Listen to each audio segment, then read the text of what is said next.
Graça, misericórdia e paz da parte de Deus, nosso Pai, do nosso Senhor Jesus Cristo. Amém.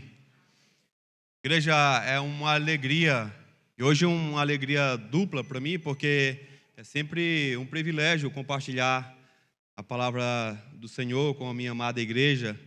E hoje nós estamos concluindo o livro de Lamentações. Então, eu tive o privilégio de estudar com a minha igreja, já posso dizer assim, um livro inteiro das Escrituras. Mesmo sendo um livro tão curto como Lamentações, apenas 5 capítulos, mas é uma alegria em particular para mim.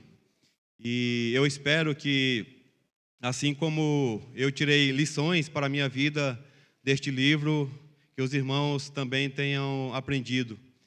E que nós possamos sair daqui aprendendo a lidar com os dias difíceis, como nós vimos em Lamentações, e vamos continuar vendo ainda essa noite, como o pecado é destruidor em nossa vida, e que nós possamos também continuar estudando e aprendendo que Deus, mesmo quando Ele está nos disciplinando, é o seu ato amoroso para conosco. Como os irmãos já sabem, nós estamos estudando o livro de Lamentações e hoje nós vamos ler e estudar Lamentações capítulo 5. E como já é de costume, ao longo do texto nós vamos lendo cada porção que nós vamos explicar nas divisões do texto, e logo em seguida nós vamos explicando, expondo, e no final nós traremos algumas aplicações práticas para a nossa vida essa noite. Esse capítulo 5 de Lamentações, ele tem uma particularidade, porque diferente dos outros que nós já estudamos, ele não segue aquela estrutura acróstica, como nós já explicamos. Nos capítulos anteriores, cada versículo do livro correspondia a uma letra do alfabeto hebraico, formando assim uma organização poética. E aqui essa estrutura ela desaparece. Mas, meus irmãos, como já é de costume também, antes de nós adentrarmos no texto em si, de nós expormos o texto, eu gostaria de contar para vocês uma história que aconteceu dia 11 de julho de 1973 com o brasileiro Ricardo Trajano. O sonho de Ricardo, que tinha 21 anos, era conhecer Londres. E ele estudava engenharia, ele era roqueiro, tocava baixo na sua banda de rock. E ele fez uma grande economia e comprou uma passagem para realizar o seu sonho. Como ele era um passageiro de primeira viagem e extremamente ansioso, ele também tinha feito umas pesquisas e ele leu que a cauda do avião ela costumava ficar mais protegida em caso de acidente. Então, por isso, embora o voo estivesse marcado para as 23 horas, Ricardo chegou no aeroporto do Galeão às 17 horas, com 7 horas de antecedência, sendo ele queria ser o primeiro da fila a garantir o último lugar no Boeing 707 da Varig. Naquela época, não se marcava as passagens, a sua poltrona com antecedência, era por ordem de chegada. No balcão, a atendente informou que a última fileira não era possível, pois ela estava reservada para os 17 tripulantes da aviação. Mas ela ofereceu a penúltima fileira, a poltrona 27 e a janela F. Ricardo aceitou e o voo decolou completamente lotado, saindo do Rio com uma escala em Paris e depois Londres, que era o destino final. A viagem percorria tranquilamente, até que faltando 5 minutos para chegar no aeroporto de Orly, na França, cerca de 2.500 metros de altitude, uma fumaça cinza começa a sair da porta do banheiro, bem do lado onde Ricardo estava, no lugar onde ele achava justamente mais seguro. Os comissários tentaram ali apagar o fogo, sem muito alarde, mas Ricardo viu aquela cena e ficou meio cabreado, e ele botou na cabeça dele: rapaz, eu vou sair daqui. Pegou e, contrariando ali as ordens do voo, tira ali o seu cinto de segurança e começa a caminhar em direção à frente do avião. No caminho, o chefe dos comissários de bordo, chamado Carmelino, chama a atenção dele e dá uma bronca nele, dizendo que ele deveria voltar para o lugar dele. Mas ele ignorou e continuou andando, cruzando ali a primeira classe e alcançando ali a divisória da cabine de comando. Quando ele chega lá, Ricardo já se depara com uma cena totalmente diferente. Os comissários já totalmente em pânico, porque em uma velocidade impressionante, aquela fumaça tomou conta de todo o avião. Saindo pelas frestas e pelos revestimentos, a fumaça que começou a sair ali pelo banheiro, enquanto ele fazia aquele percurso, basicamente tomou conta de todo o avião. Os passageiros começaram a desmaiar, o desespero tomou conta, os tripulantes, os passageiros também, com os olhos todos ardendo devido à fumaça, era impossível enxergar um palmo à frente. De repente, o avião inclina bruscamente, dando a nítida impressão de que iria cair de bico. Naquele momento ali, Ricardo cai ao chão. Na cabine, os pilotos tentam desesperadamente realizar um pouso de emergência, porque ali em uma plantação de cebola aos arredores de Paris, porque a aeronave estava próxima a explodir. As máscaras de oxigênio não puderam ser utilizadas porque a fumaça havia entrado pelos dutos de oxigênio, transformando aquilo tão quente que parecia um maçarico. Preso às poltronas, a maioria dos passageiros faleceu mesmo antes do impacto, asfixiado pela fumaça.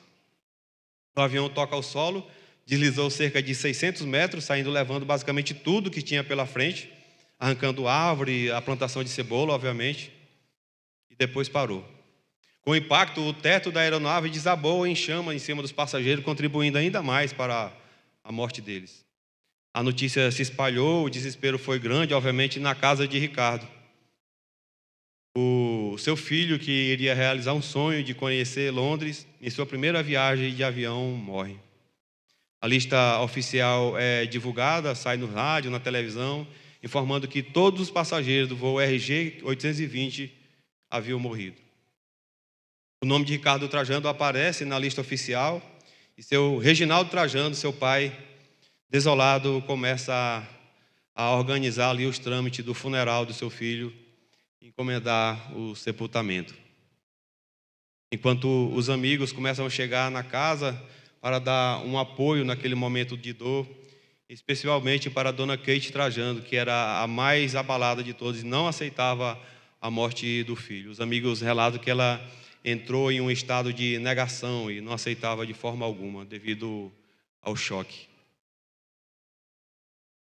Meu irmão, talvez você esteja perguntando, mas o que essa história tem a ver com Lamentações? Porque, à primeira vista, quando nós lemos Lamentações, a sensação é a mesma. Assim como essa história que acabamos de ouvir, parece caminhar para um final triste, marcado pela dor, pela perda, pelo sofrimento. Assim como nós lemos Lamentações também. E, irmãos, sejamos sinceros. Existe algo muito comum entre nós, uma espécie de apego pelos finais felizes. Todos nós, em alguma medida, carregamos um desejo pelaquela mensagem e viveram felizes para sempre. Existe dentro de nós uma certa dificuldade em lidar com histórias que não terminam com vitória, com solução, com justiça. Nós gostamos da narrativa em que o herói vence e resgata a donzela, que o mal é derrotado e que tudo se resolve. Seja nos filmes, nos livros, nas séries, e agora a gente tem que acrescentar os doramas também, né?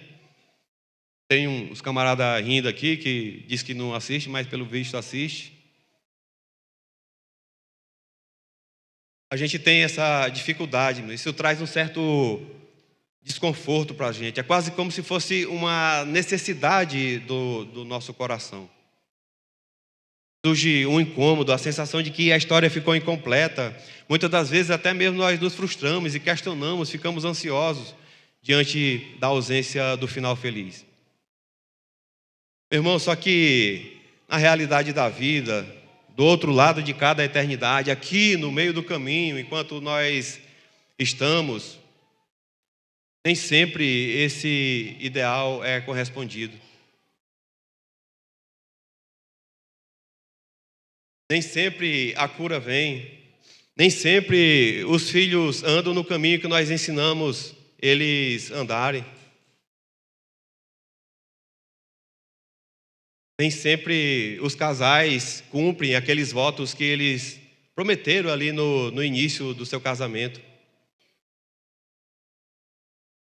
Nem sempre, meus irmãos, os nossos esforços produzem o resultado que nós esperávamos. E diante disso, perguntas inevitáveis surgem em nosso coração. Por que, Senhor? Até quando, Senhor? E é exatamente esse cenário que Lamentações nos coloca. Aqui o povo de Judá encara as suas dúvidas, as suas dores, em um contexto onde Deus parece não responder ao seu povo. Deus ainda continua em silêncio. Algo que já vem construído durante todo o livro. Nós vimos essa angústia do povo. A restauração que tanto esperava ainda não chegou. Jerusalém ainda continua destruída. O povo agora vive sob opressão, sofrendo nas mãos dos inimigos. Meu irmão, Lamentações não termina na sua narrativa com um final feliz. Lamentações 5 nos ensina uma realidade diferente do que prega a teologia da prosperidade, a confissão positiva, o triunfalismo.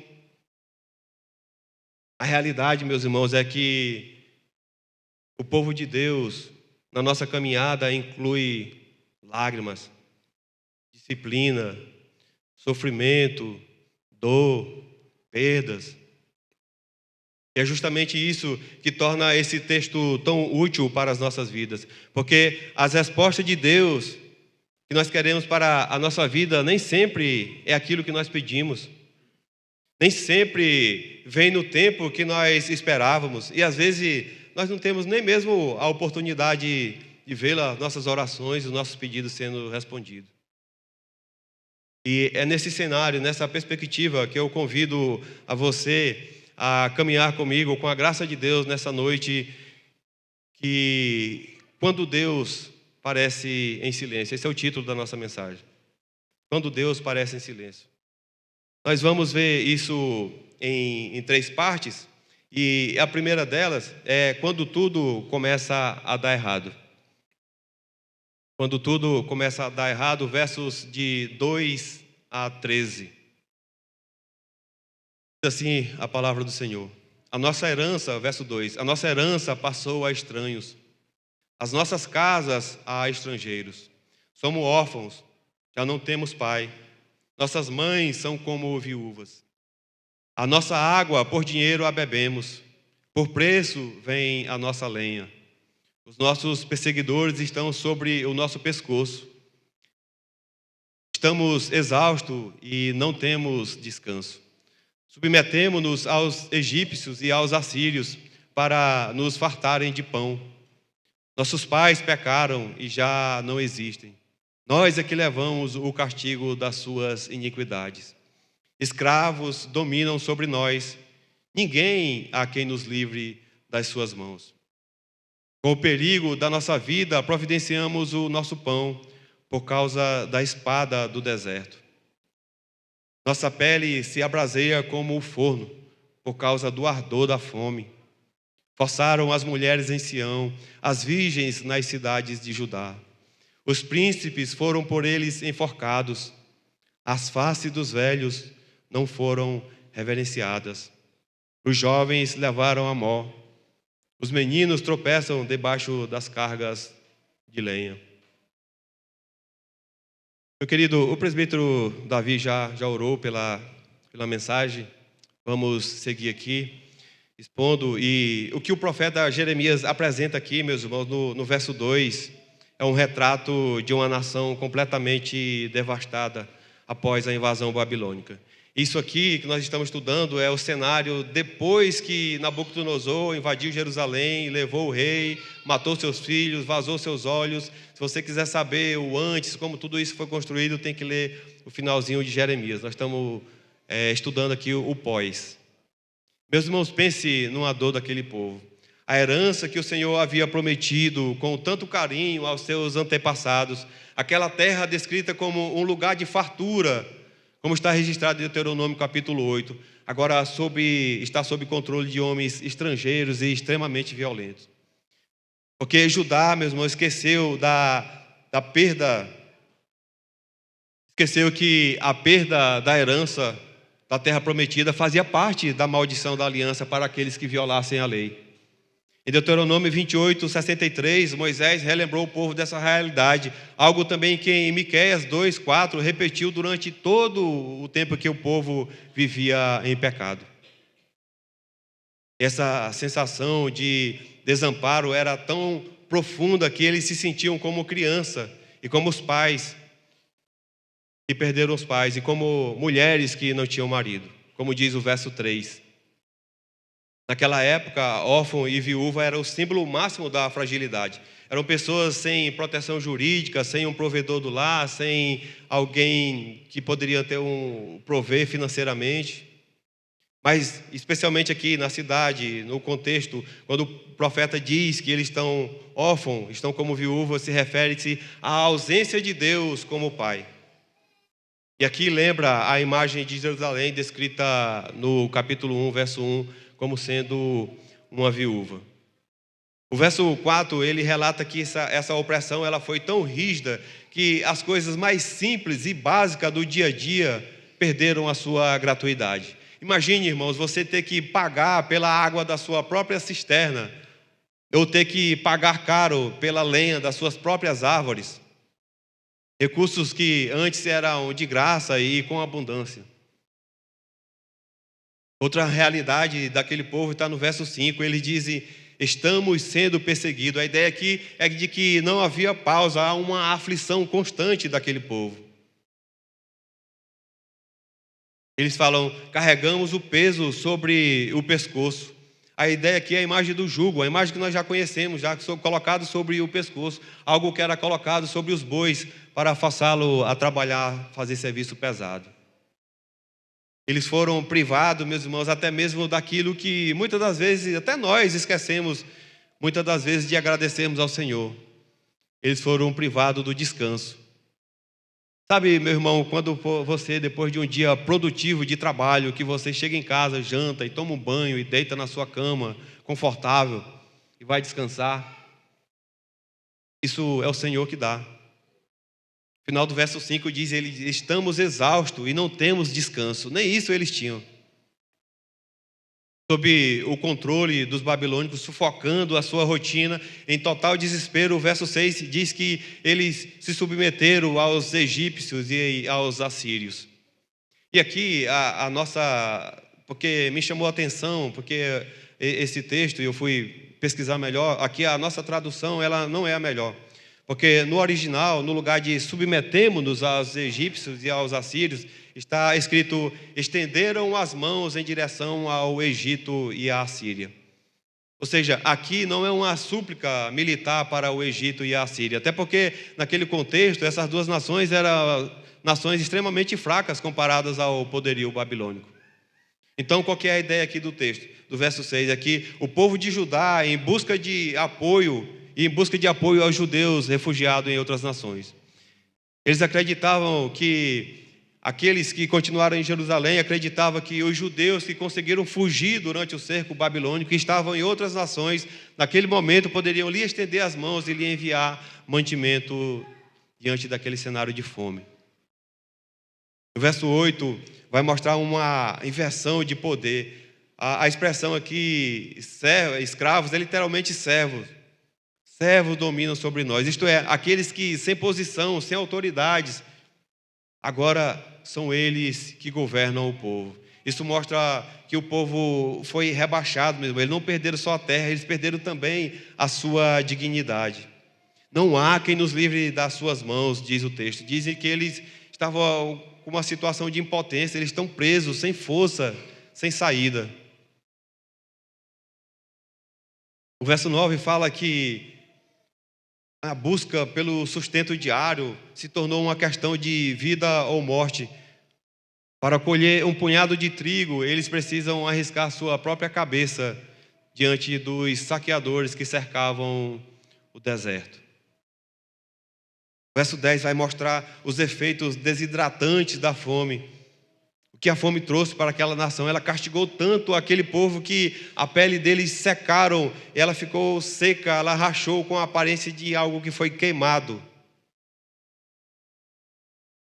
E os versos de 11 a 13 vão mostrar a brutalidade, meus irmãos, desse sofrimento. Ela vai mostrar que todos, sem exceção, os reis, os príncipes, os jovens, as mulheres, as crianças, todos sem distinção foram afetados. Mulheres foram violentadas, príncipes sendo executados publicamente. Alguns dizem que um deles, inclusive, por forma de empalamento.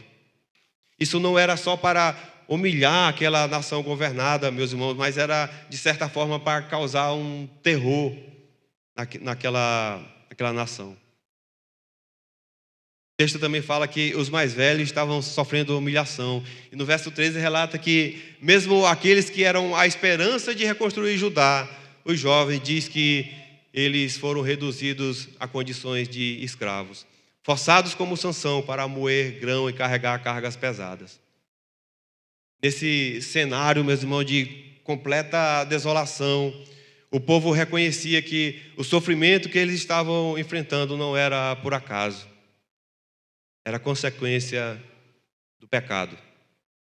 Diz o verso 7, eu deixei ele para finalizar esse bloco propositalmente para casar aqui com as aplicações que eu iria fazer nessa transição. No verso 7, Jeremias mostra que a geração atual estava colhendo os efeitos tanto dos seus próprios erros, o verso 16 vai falar isso melhor, quanto dos pecados dos seus antepassados.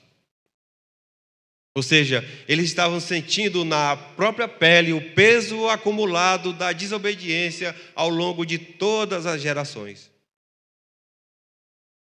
Nós vamos trabalhar um pouquinho melhor isso na aplicação, mas eu quero trazer aqui, meus irmãos, um momento de reflexão nesse momento da primeira parte. Nós temos mostrado aqui que o sofrimento ele não veio de uma vez só, ele foi aumentando, foi se acumulando, ele foi apertando, foi ficando cada vez mais intenso. Perderam a terra, opressão, fome, humilhação, morte.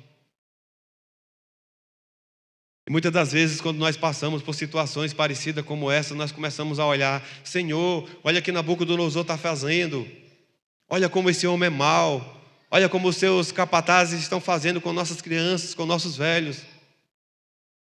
Mas não é isso aqui que o povo faz, meu irmão, sabe por quê? Porque isso não começou na Babilônia, isso começou com o pecado. Meus irmãos, nós precisamos entender algo sério. O pecado, ele nunca para onde ele começa. Ele sempre cresce, ele sempre avança, ele sempre cobra um preço muito maior depois. Aquilo que parece pequeno hoje, algo pode se tornar algo fora do controle amanhã. Um pecado tolerado, ele vira hábito. E o hábito vira escravidão, e a escravidão traz a destruição. Então, se você nessa noite, meus irmãos, talvez você está em uma situação que você sabe que não agrada aos caminhos do Senhor, que é pecado, e você acha que está sob controle, que está tudo certo, que na hora que você quiser parar, você para. Meu irmão, o texto está gritando aqui para nós, dizendo: não está. Meu irmão, não reclame daquilo que muitas das vezes você mesmo permite, ou até mesmo busca. Quem deseja vencer tem que fugir da tentação, não brincar com ela. Ninguém cai, meus irmãos, de uma hora para outra, não. A queda normalmente é consequência de nós permanecermos no lugar onde nós nunca deveríamos estar.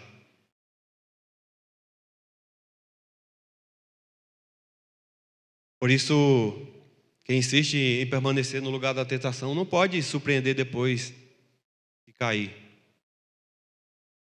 A palavra de Deus não nos ordena a flertar com o pecado. Pelo contrário, ela nos ordena a fugir, nos afastar daquilo que pode nos derrubar.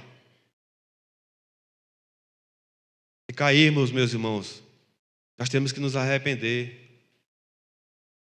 Nós temos que confessar. Nós temos que pedir ajuda, senão só vai piorar. Esse é o caminho. O pecado que não é tratado no início, ele é tratado com muito mais dor mais tarde. seja porque você é um filho da aliança e Deus cuida dos seus, ou seja porque você vai prestar conta diante do Todo-Poderoso. Mas nós vamos ver que esse efeito devastador do pecado, e Deus estava em silêncio, isso não tirou só as coisas, mas também nada mais fazia sentido. E esse é o nosso segundo ponto, quando nada mais faz sentido. Versos de 14 a 18. Os anciãos já não se assentam na porta, os jovens já não cantam. Cessou o júbilo de nosso coração, converteu-se em lamentações as nossas danças. Caiu a coroa da nossa cabeça, ai de nós, porque pecamos. Por isso caiu doente o nosso coração, por isso se escureceram os nossos olhos. Pelo monte Sião, que está assolado, andam as raposas. Aqui, meus irmãos, no verso 14 e 15, o profeta nos convida a observar como a vida comunitária, as festas, simplesmente deixaram de existir naquela cidade. O texto faz um contraste claro entre os mais jovens e os mais velhos,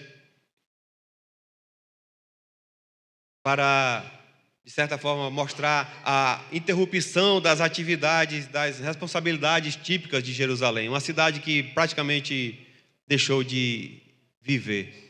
Antigamente, os líderes, os mais velhos, eles se reuniam aos portões da cidade para orientar o povo, para trazer conselhos sábios, para aplicar a justiça. Diz aqui o texto que essas cadeiras estão vazias. A música dos jovens, uma expressão externa, tradicional de alegria, foi silenciada. Porque os jovens, esgotados pelos fardos impostos, não sentiam qualquer ânimo mais para cantar. Cumpre-se aqui, meus irmãos, de forma dolorosa aquilo que Deus já havia avisado através de Jeremias no capítulo 7 e em Isaías capítulo 16, em que a desobediência persistente esvaziaria a alegria do coração daquela nação. As festas virariam velório e a alegria daria lugar ao luto. Nos versos 16 e 17, Jeremias lamenta dizendo que a coroa caiu da cabeça deles, a dignidade, a honra, o respeito. Jerusalém, que era a princesa entre as nações, estava agora desaparecendo do mundo. Ninguém mais o respeitava. Essa glória mesmo perdida, ela é atribuída ao pecado. Aqui o povo diz, ai de nós, porque pecamos.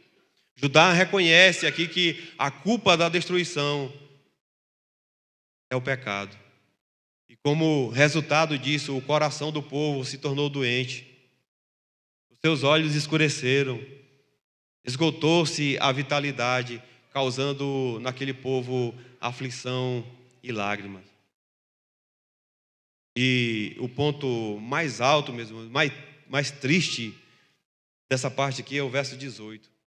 Quando o povo olha ali para o Monte Sião, aquele lugar que outrora era o centro da adoração, a casa do Deus vivo, agora ele está abandonado, reduzido aos escombros, porque devido à rebeldia daquela nação, o Senhor se retirou daquele local, deixando apenas a presença de raposas, como diz no original, apenas a presença de chacais, que agora andam livremente entre aquelas pedras sagradas. Meus irmãos, nós vimos aqui que o texto mudou. Não é só o que está acontecendo fora, é o que está acontecendo por dentro também. A alegria acabou, a música cessou, a vida perdeu sentido, os jovens não cantam mais, os anciãos não lideram mais.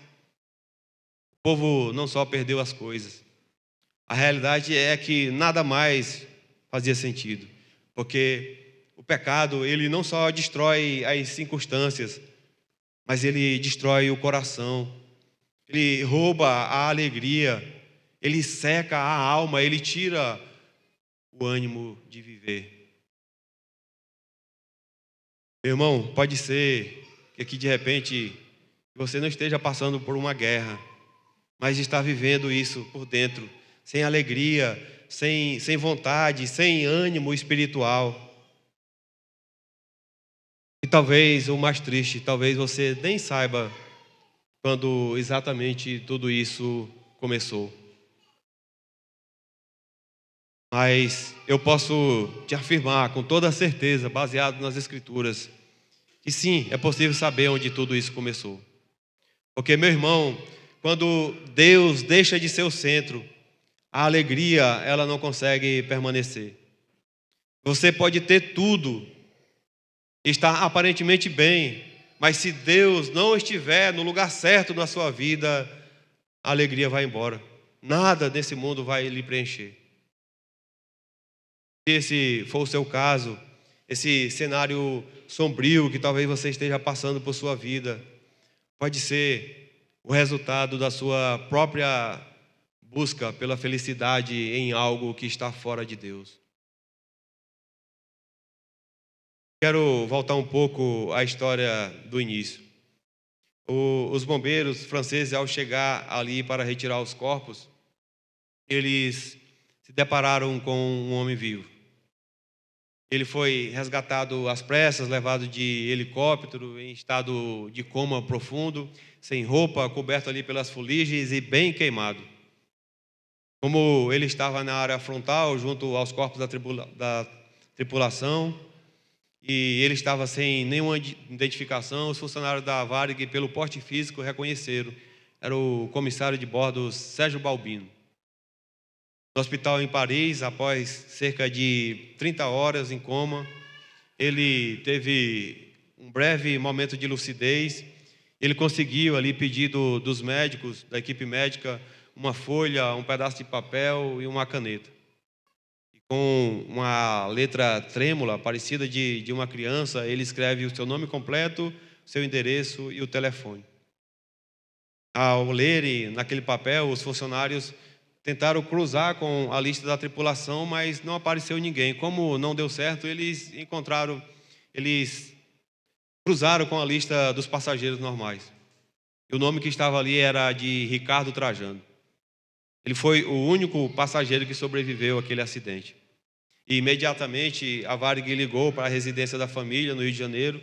Seu pai atendeu e ouviu aquilo que era inacreditável.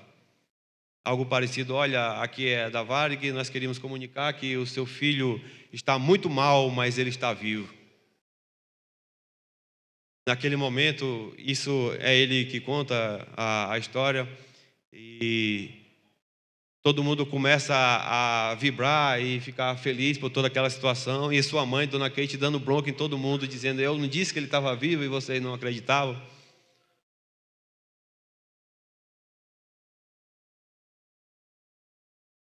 No acidente morreram 616 passageiros, 11 sobreviveram, 10 eram os tripulantes, somente Ricardo Trajano, o único passageiro que sobreviveu. Na verdade, contrariando a pesquisa dele, a parte da frente, pelo menos nesse acidente, era o lugar mais seguro, né? Pelo menos as pessoas sobreviveram e estavam lá. Enquanto todos já tinham desistido, meus irmãos, Dona Kate, a sua mãe, ela continuava acreditando. Sem provas, sem respostas, mas com esperança. E essa esperança foi que sustentou aquela mãe até a hora que aquele telefone tocou. Meu irmão, voltando aqui novamente, de repente você que está nesse cenário, a nossa esperança, ela não está em nenhuma intuição humana, até porque o nosso coração, ele é enganoso e desesperadamente corrupto. Só Deus conhece. Ela está baseada no caráter de Deus, na sua aliança. E Lamentações termina em um formato de oração e o povo clamando. Porque tem certos momentos da nossa vida que a gente não entende mesmo, que sai fora do controle, que a gente não vê saída, meus irmãos, e nessa hora a única coisa que nos resta é clamar. E é esse o nosso terceiro e último ponto, quando só nos resta clamar, versos 1 e os versos 19 a 22. Quando só nos resta clamar. Diz assim o verso 1: lembra-te, Senhor, do que nos tem sucedido. Considera e olha para o nosso opróbrio. Tu, Senhor, reinas eternamente, o teu trono subsiste de geração em geração. Por que te esquecerias de nós para sempre? Por que nos desampararias por tanto tempo? Converte-nos a ti, Senhor, e seremos convertidos. Renova os nossos dias como dantes. Por que nos rejeitarias totalmente? Por que tu enfurecerias sobremaneira contra nós outros? Meus irmãos, muitas das vezes, quando nós colocamos outra coisa no lugar de Deus, Ele, em sua bondade, permite que nós percamos tudo para nos mostrar que só Ele nos basta. E foi isso que Ele fez com aquela nação. Esse capítulo 5, ele começa e termina com um clamor focado na pessoa de Deus. No verso 1, Jeremias usa 3 imperativos, 3 palavras urgentes que compõem a sua oração. Os termos aqui: lembre-se, considere e olhe. Isso aqui, meus irmãos, não é nada novo em Lamentações. Essa linguagem, ela ecoa praticamente em todos os livros. No capítulo 1, verso 11, 2, 20, no 3, de 59 a 63, onde o povo clama a Deus para que Deus olhe para a sua desgraça atual. Esse verbo lembrar aqui nas Escrituras, meus irmãos, está especialmente ligado ao relacionamento com Deus, com o seu povo. Lembrar está ligado à aliança. Não é apenas para recordar de um fato passado, mas é para agir com base em um compromisso assumido. Após o julgamento lá no dilúvio, em Gênesis 8:1, está escrito: lembrou-se Deus de Noé e de todos os animais selváticos e de todos os animais domésticos, e com ele estavam na arca. Deus fez soprar o vento sobre a terra e baixaram as águas. Aqui, Deus não havia esquecido de Noé. O lembrar-se aqui significa que Deus entrou em ação para cumprir a sua aliança com o seu povo. No capítulo seguinte, ali onde Deus prometeu que nunca mais destruiria a humanidade com o dilúvio, ele fala: lembrei-me-ei da minha aliança, firmada entre mim e vós e todos os seres viventes de toda a carne, e as águas já não mais se tornarão em dilúvio para destruir toda a carne. Perceba, lembre-se, aqui é um agir com fidelidade àquilo que foi prometido anteriormente.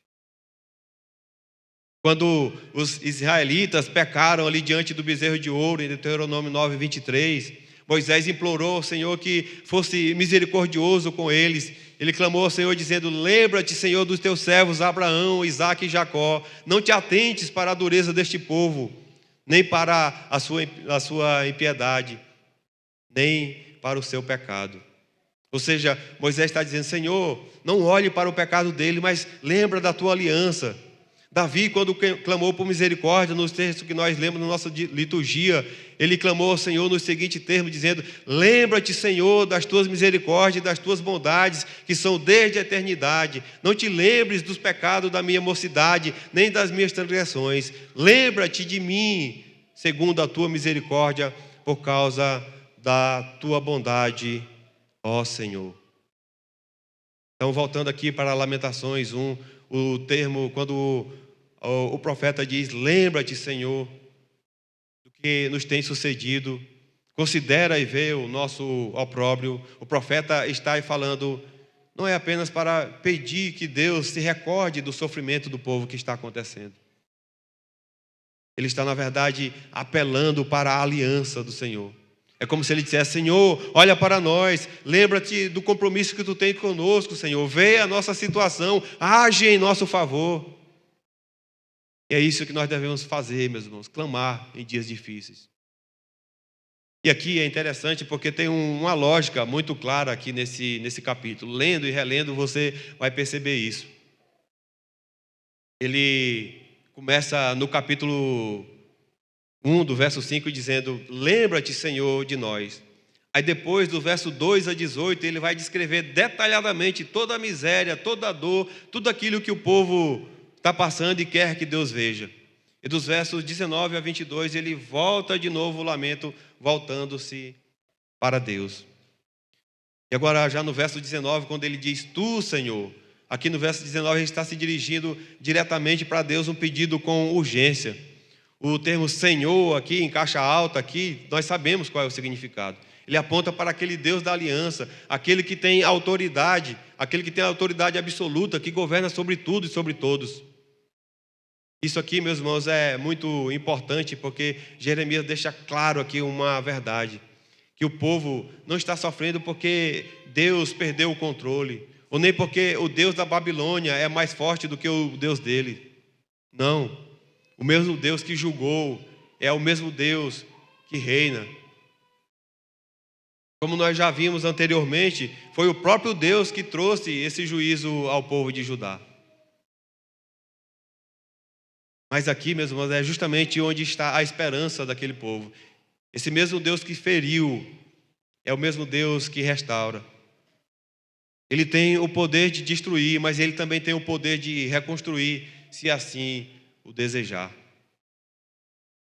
E no versículo 21, Jeremias expressa uma nota de esperança ao suplicar: converte-nos a ti, Senhor.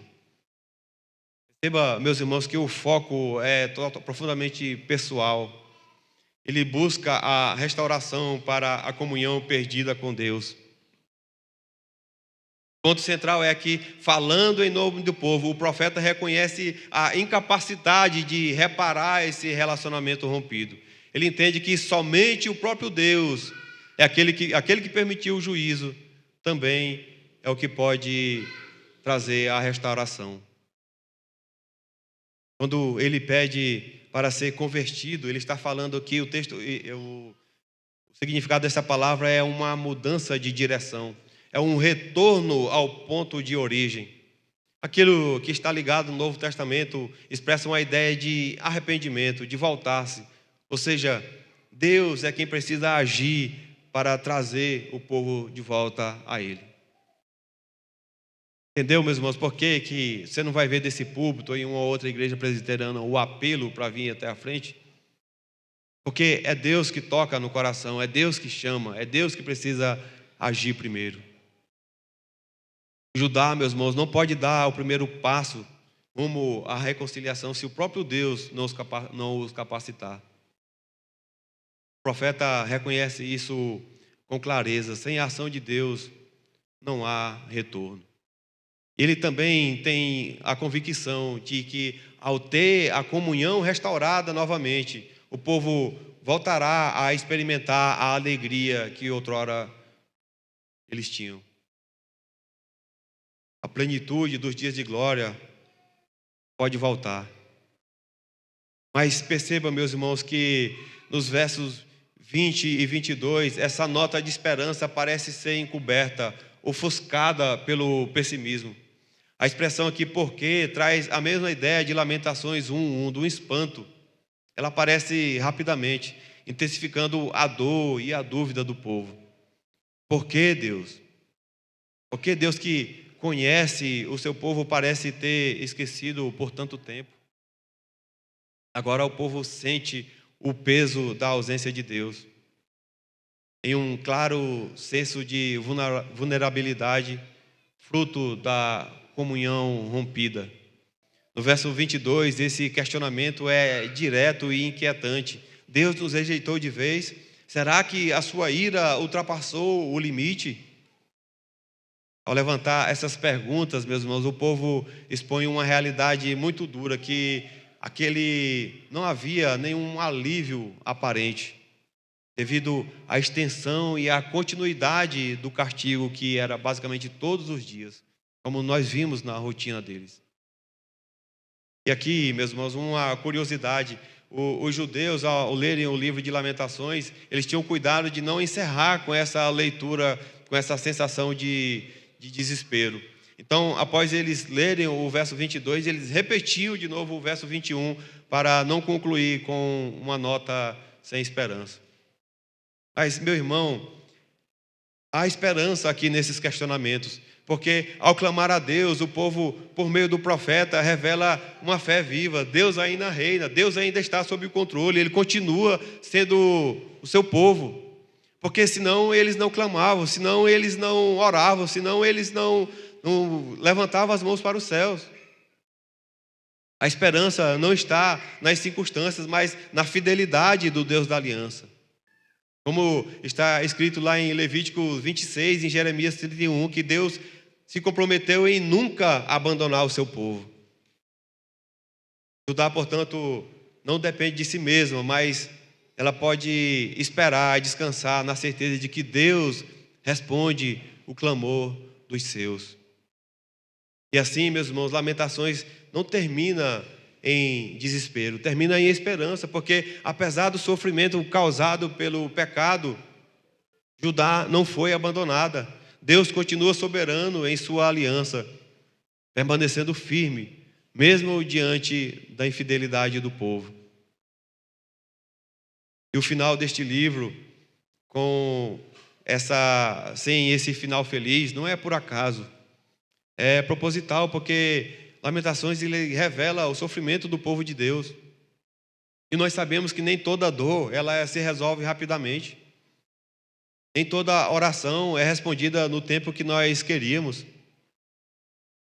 Mas ainda assim, em meio ao sofrimento, o que permanece é uma verdade que não muda nunca. Deus continua no trono, reinando soberanamente sobre todas as coisas. Amém. Irmãos, eu quero trazer aqui 4 aplicações para nós encerrarmos essa noite. E a primeira dela é: qual o legado espiritual que nós estamos construindo?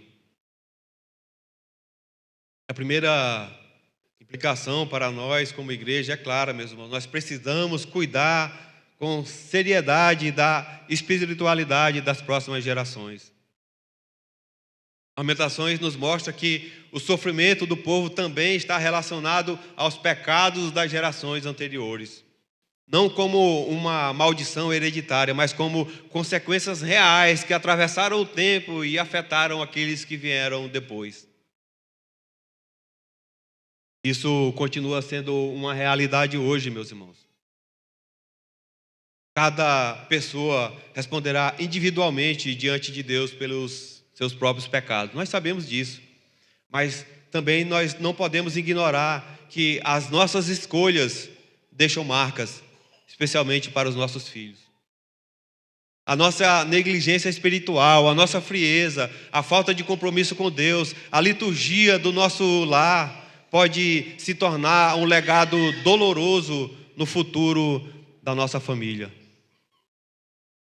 Por isso, e aqui eu falo primeiramente a mim, meus irmãos, aqui não está um Russell Shedd falando, né, que tem uma história bem conhecida que no seu velório sua filha disse que só sabia que seu pai pecava porque a Bíblia falava. Essa aplicação vem primeiramente a mim, ao meu coração. Pais, embora a salvação pertence aos nossos filhos, nós fomos chamados a viver com responsabilidades diante deles. Nós não podemos ser passivos. Nós devemos ensinar, corrigir, orientar e, acima de tudo, viver aquilo que nós pregamos. Nossos filhos precisam ver uma fé verdadeira, praticada, não apenas palavra, mas um testemunho real. Meus irmãos, façamos uma reflexão por um instante, sincera. Quando os nossos filhos, ele olha para nós, o que será que ele aprende de Deus? A sua vida tem mostrado que Cristo realmente é a prioridade ou apenas algo que ocupa um espaço quando sobra um tempo? Como nossas casas, meus irmãos, se preparam para o dia do Senhor, para esse momento aqui? Que mensagem você está transmitindo para os seus filhos nas quartas-feiras, quando o povo de Deus está aqui estudando, orando, intercedendo, muitas das vezes até por você ou um familiar seu? Essa casa, meus irmãos, aqui tem estado vazia nas quartas-feiras. Nós sabemos que muitos trabalham. Mas, meu irmão, se você faz isso, está de plantão, está estudando, faculdade, nós sabemos que aqueles que estão, por exemplo, vinculados à educação estadual, eles têm reuniões e não pode vir. E sabe como é que eu sei disso? Porque eles colocam lá no grupo. Então, meu irmão, se você não pode vir, dá uma satisfação para o povo de Deus, diga o que está acontecendo. Mas nós sabemos também, meu irmão, que é possível que você não consiga colocar uma mensagem lá no grupo da igreja, porque não vai colar, vai ficar feio.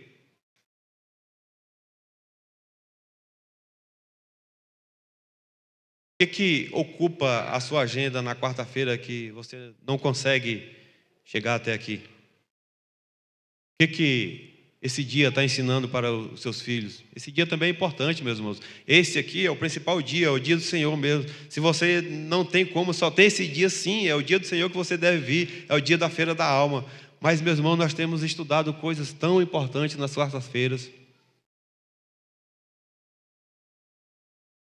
Nós tivemos um estudo muito, mas muito precioso sobre os atributos de Deus com o nosso irmão Joelson.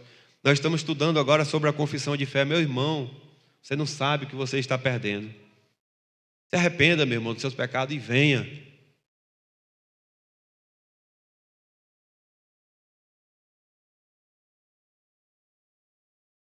Meus irmãos, nossos filhos, eles estão aprendendo conosco o tempo todo. Eles não apenas escutam aquilo que nós falamos para eles, mas eles estão nos observando, vendo aquilo que nós valorizamos. Talvez os nossos filhos nem lembrem o brinquedo que você deu para ele um dia, ou algo que você suou tanto para dar. Mas eu creio que dificilmente ele esquecerá o Deus que ele viu sendo adorado ou abandonado pelos seus pais dentro de casa. Que tipo de legado espiritual nós estamos construindo, meus irmãos? O segundo ponto é: o pecado afasta, mas a graça restaura. O sofrimento de Judá não era apenas uma tragédia histórica, era um lembrete solene do que o pecado produz com consequência. Aquele povo havia abandonado a palavra do Senhor, rejeitou os seus profetas, seguiu o desejo dos seus corações. Por anos eles viveram como se Deus não fosse santo, como se a paciência de Deus fosse uma aprovação para o pecado deles. Mas Romanos 2, de 4 a 5, está escrito que a bondade de Deus deve nos conduzir ao arrependimento, porém o coração endurecido acumula para si a ira de Deus. O pecado, ele pode permanecer escondido aos olhos dos homens, mas nunca permanecerá escondido aos olhos do Senhor. Esse é o grande alerta de Lamentações. Nós não podemos brincar com o pecado. Aquilo que Judá perdeu não foi apenas uma cidade, meus irmãos. Eles perderam aquilo que era mais precioso, a comunhão com Deus.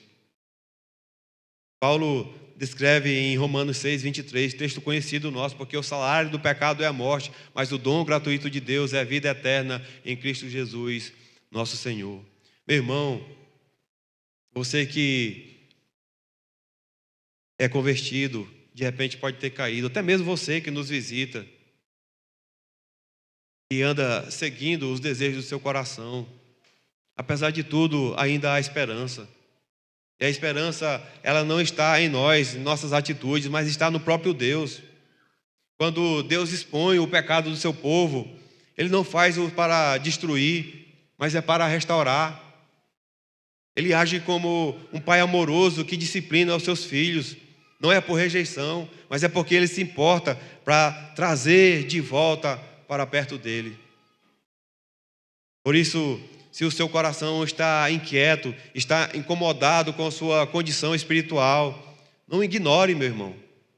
Esse incômodo pode ser, na verdade, a mão graciosa do Senhor tocando a sua alma, chamando ao arrependimento, quebrando o seu orgulho, porque é isso que a graça escandalosa faz.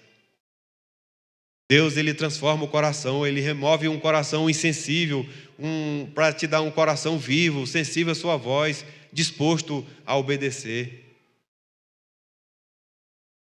Ele nos arranca da escuridão que nós estávamos para nos conduzir para perto dEle.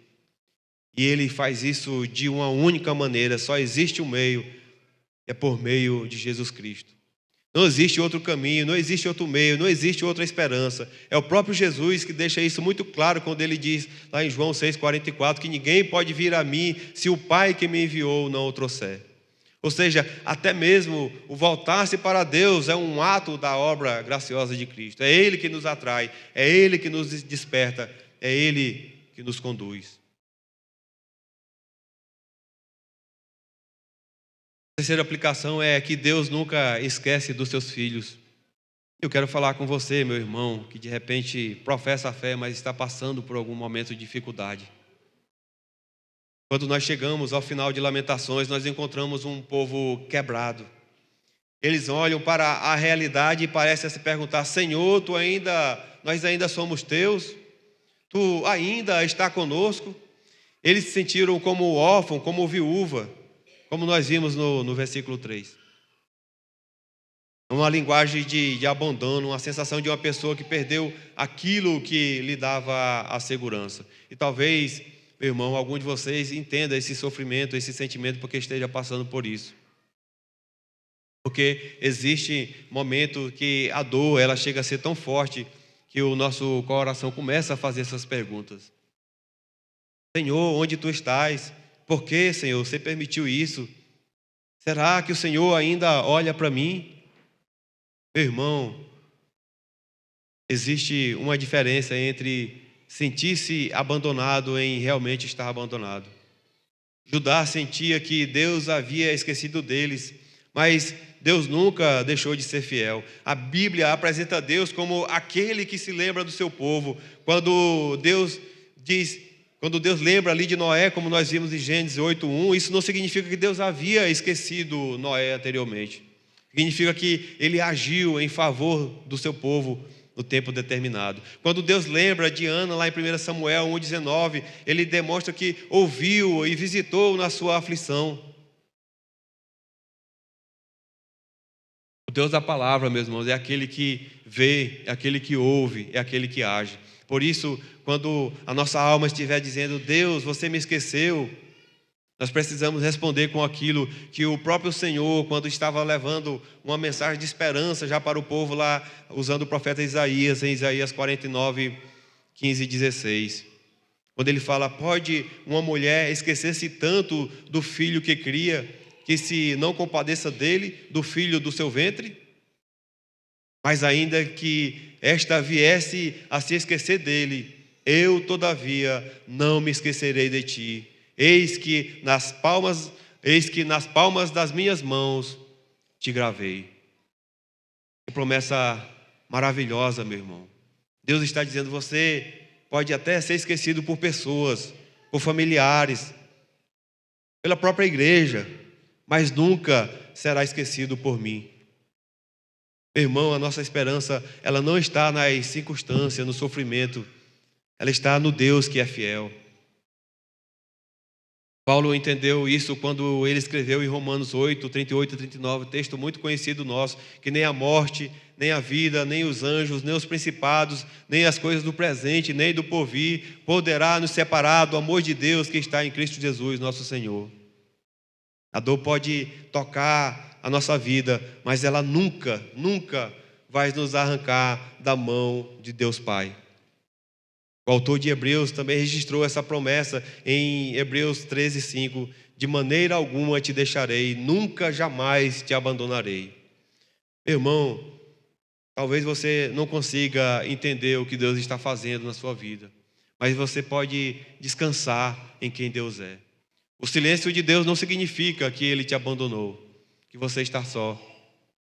Às vezes, quando parece que Deus está mais distante, Ele está cuidando de você, enviando um irmão, uma mensagem, sustentando a sua fé, fortalecendo o seu coração, te conduzindo até o dia em que entenderemos plenamente os seus caminhos. Eu quero finalizar, meus irmãos, rapidamente com a nossa última aplicação, dizendo que Jesus é a resposta para todas as nossas lamentações. Meu irmão, Lamentações termina com uma pergunta: por que nos rejeitaste para sempre? Será que a tua ira contra nós nunca vai acabar? Essa pergunta, ela encontra a sua resposta definitiva em Cristo. Séculos depois, Jesus pendurado naquela cruz também clamou: Deus meu, por que me desamparastes? Mateus 26, 46. Mas esse grito não era um grito de uma expressão de um sofrimento humano apenas. Era um cumprimento de um plano eterno, meus irmãos, de Deus. Ali, naquela cruz, Cristo experimentou o abandono, o sofrimento que sim era para nós. Ele recebeu em si a ira que era destinada para mim e para você. Como Paulo fala em 2 Coríntios 5, 21, aquele que não conheceu o pecado, ele se fez pecado por nós, para que fôssemos feitos justiça de Deus. Cristo foi tratado como culpado para que nós pudéssemos ser recebidos como filho. Ele foi abandonado para que nós não fôssemos abandonados. Ele atravessou o vale da morte para nos conduzir à vida e à vida eterna. Por isso, meu irmão, a nossa história não termina em Lamentações, a nossa história termina em Apocalipse. Eu quero convidar a minha amada igreja para nós terminarmos lendo o texto que nós lemos na liturgia, Apocalipse 21, versos de 1 a 7. Vamos ler do 3 ao 7. Apocalipse 21, do 3 ao 7. Vamos ler todos em uma só voz. Então ouvi grande voz dizendo: eis o tabernáculo de Deus com os homens. Deus habitará com eles. Eles serão seus. Deus mesmo estará com eles. E ele lhe enxugará dos olhos toda lágrima. E a morte já não existirá. Já não haverá luto, nem pranto, nem dor, porque as primeiras coisas passaram.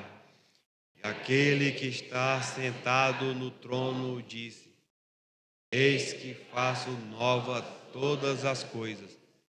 E acrescentou: escreve, porque estas palavras são fiéis e verdadeiras. Disse-me ainda: tudo está feito. Eu sou o Alfa e o Ômega, o princípio e o fim. Eu é quem a sede darei de graça da fonte da água da vida. O vencedor herdará estas coisas, e eu lhe serei Deus, e ele lhe será cunho. Amém. Meu irmão, esse é o nosso futuro. Um dia toda lágrima terá fim, toda dor será vencida, toda ferida será curada. E aí nós não teremos mais essa síndrome do final feliz, porque em Cristo, com Cristo, nós vamos poder dizer que nós viveremos felizes para sempre. Amém.